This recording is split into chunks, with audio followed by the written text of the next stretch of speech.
बुरे वक्त में सहारा देगा गौतम बुद्ध की ये कहानी। तो आइए सुनते हैं।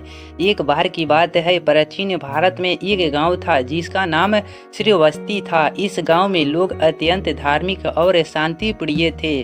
गांव के लोग गौतम बुद्ध के अनुयायी थे और उनके उपदेशों का पालन करते थे। एक दिन जब गौतम बुद्ध अपने शिष्यों के साथ इस गांव में प्रवेश कर रहे थे, गांव के कुछ लोग उनके पास आए और विनम्रता से कहा, भगवान, हमारे गांव में एक महिला है, उसका नाम काली है। वह बहुत दुखी और पीड़ित है। कृपया उसे कुछ मार्गदर्शन दे ताकि वह अपने दुखों से मुक्ति हो सके। गौतम बुद्ध ने सहमति दी और उस महिला को बुलाने के लिए कहा। थोड़ी देर बाद एक युवा महिला जिसका चेहरा आंसुओं से भरा था गौतम बुद्ध के सामने आई। काली ने गौतम बुद्ध के चरणों में प्रणाम किया और अपनी दुख भरी कहानी सुनाई। भगवान, मेरा नाम काली है। मैं इस गांव की सबसे अमीर परिवार की बहू थी, लेकिन कुछ ही समय में मैंने अपने पति और अपने बेटे को खो दिया। मेरे जीवन का सब कुछ खत्म हो गया। मैं हर समय दुखी रहती हूँ और मुझे लगता है कि मेरा जीवन अब निरर्थक है। गौतम बुद्ध ने ध्यान से उसकी बातें सुनी और फिर कोमल स्वर में कहा, काली, मैं तुम्हारी पीड़ा को समझता हूँ, लेकिन क्या तुम मेरे लिए एक छोटा सा काम कर सकती हो? काली ने आंसू पोंछते हुए कहा, भगवान, आप जो कहेंगे मैं करूंगी। गौतम बुद्ध ने कहा, तुम्हें गांव में जाकर एक ऐसा घर खोजना होगा जहां कभी कोई मृत्यु ना हुई हो। उस घर से मुझे एक सरसों का बीज ला कर दो। काली ने तुरंत सहमति दी और बिना देर किए गांव में घर घर जाकर पूछने लगी, क्या आपके घर में कभी कोई मृत्यु नहीं हुई है? हर बार उसे एक ही उत्तर मिला, हमारे घर में भी मृत्यु हुई है। काली एक के बाद एक घर जाती रही, लेकिन कहीं भी उसे ऐसा घर नहीं मिला जहां कोई मृत्यु ना हुई हो। कुछ समय बाद वह थक कर बुद्ध के पास वापस आई और कहा, भगवान, मैं कोई ऐसा घर नहीं खोज पाई जहां कोई मृत्यु ना हुई हो।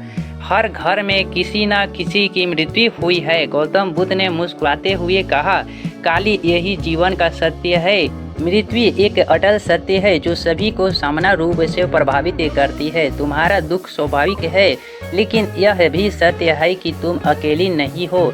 संसार में हर व्यक्ति कभी न कभी किसी न किसी तरह से दुखी से गुजरता है। काली ने गौतम बुद्ध की बातों को ध्यान से सुना और उनके मन में एक अद्भुत शांति का अनुभव हुआ। उनसे महसूस किया कि उसका दुख व्यक्तिगत नहीं था, यह जीवन का एक स्वाभाविक हिस्सा था जो सभी को प्रभावित करता है। गौतम बुद्ध ने आगे कहा, बुरे वक्त में हमें यह समझना चाहिए कि यह केवल हमारे साथ ही नहीं बल्कि हर जीव के साथ होता है।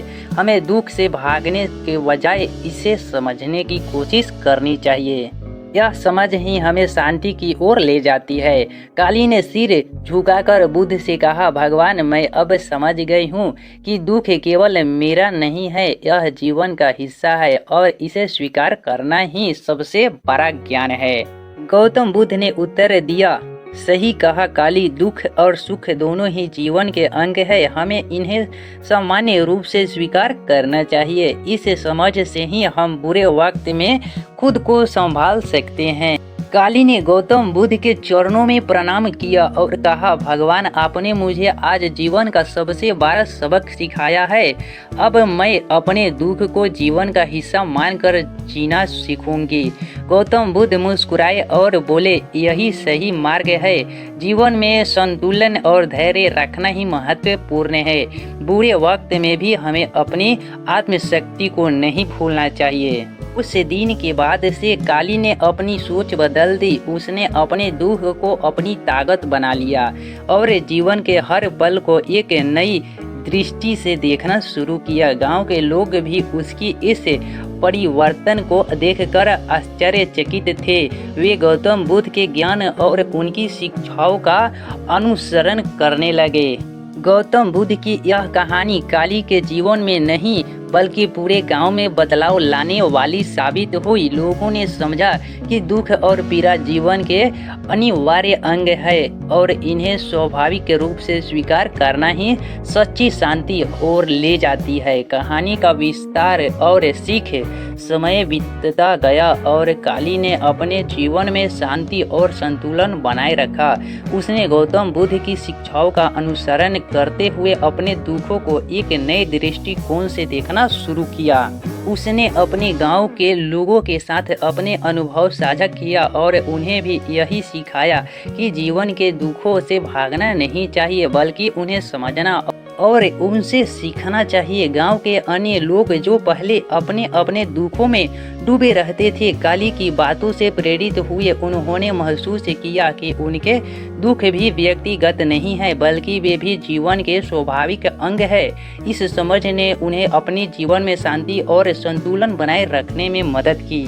एक दिन गांव में बड़ा जलसा हुआ। उसमें गौतम बुद्ध के शिष्य और अनुयायी एकत्रित हुए। काली ने इस अवसर पर अपनी कहानी और बुद्ध की शिक्षाओं को साझा किया। उसने कहा, गौतम बुद्ध ने मुझे सिखाया कि दुख जीवन का एक अनिवार्य हिस्सा है, लेकिन इसे समझना और इसे आत्मसात करना ही सच्ची मुक्ति है। जब हम अपने दुखों को समझते हैं और उन्हें जीवन का हिस्सा मानते हैं तो हम जीवन के हर पहलू का आनंद ले सकते हैं। गांव के लोग ने काली की बातों को सुनकर उसकी सराहना की और गौतम बुद्ध की शिक्षाओं को अपने जीवन में अपनाने का संकल्प लिया। उन्होंने समझा कि जीवन का हर क्षण, चाहे वह सुख हो या दुख, एक सीख है और इसे अपनाना ही जीवन का सच्चा उद्देश्य है।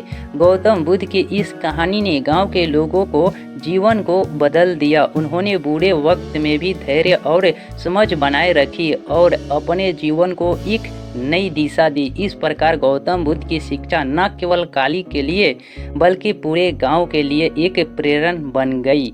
अतः हमें गौतम बुद्ध की इस कहानी से यह सीख मिलती है कि जीवन में आने वाले बुरे वक्त को घबराने की बजाय हमें इसे एक स्वाभाविक प्रक्रिया मानकर स्वीकार करना चाहिए। जब हम जीवन के हर पहलू को, चाहे वह सुख हो या दुख, समान रूप से स्वीकार करते हैं तो हम सच्ची शांति और मुक्ति की ओर अग्रसर होते हैं। इस समझ से ही हम अपने जीवन में स्थिति और संतुलन बनाए रख सकते हैं। इस प्रकार गौतम बुद्ध की इस कहानी का संदेश है कि जीवन के हर क्षण को, चाहे वह कितनी भी कठिनाइयाँ क्यों ना हो, एक नई दृष्टि से देखना चाहिए और उसे एक सीख के रूप में अपनाना चाहिए। यही जीवन का सच्चा मार्ग है। आप लाइक इस वीडियो को जरूर